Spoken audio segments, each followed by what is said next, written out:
Великденски блесок во центарот на православието.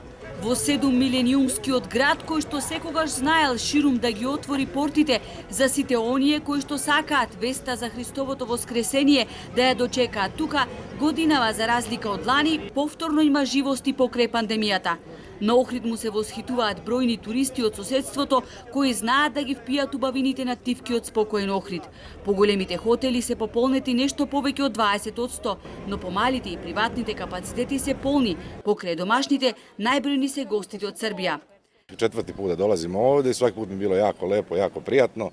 Свиѓа ми се. Четврта година поред за Великден сум во Охрид затоа што ми е убаво. Воопшто не размислував дали овој пат да дојдам, иако е пандемија.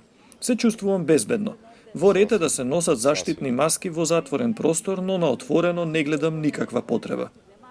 Едва ја чекам да видам како се прославува Великден овде, како ќе биде во црквите.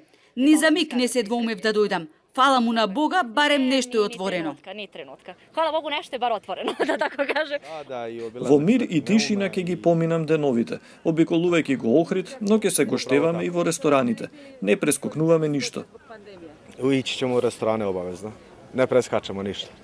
За разлика од гостите од обкружувањето, опуштеност нема кај оние кои во Охрид имаат своји станови, но поради коронавирусот безмалку цела година не го посетиле својот втор дом.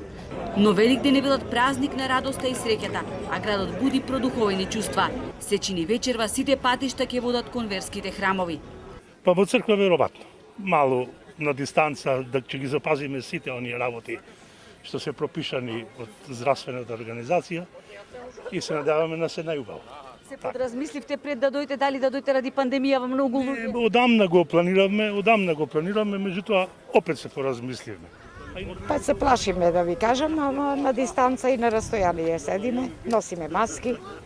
Туристичките работници со една мисла, што побрзо да се надмине оваа ситуација со пандемијата и да се врати сјајот во градот од и вака не го личи. Имаме половина час прошетки околу стариот на градот и 1 час прошетки. Има и подолги до Светина, но тие се помалце барани овој период. Тешко се кандидуваат луѓе за прошетки или? Па потешко е, ова година е многу потешко. Јас не сакам државата, можеби во моменти треба да се помогне, ама јас повеќе сакам да не пушта да работиме и сами да се заработиме. Кафетериите денеска беа полни, а вриеше и по чаршијата и градскиот хеј. Повеќето од луѓето носеа заштитни маски. Инаку Божите храмови ги отворија ширум портите за верниците кои од раните утрински часови доаѓа да запалат свеќа за подобро утре.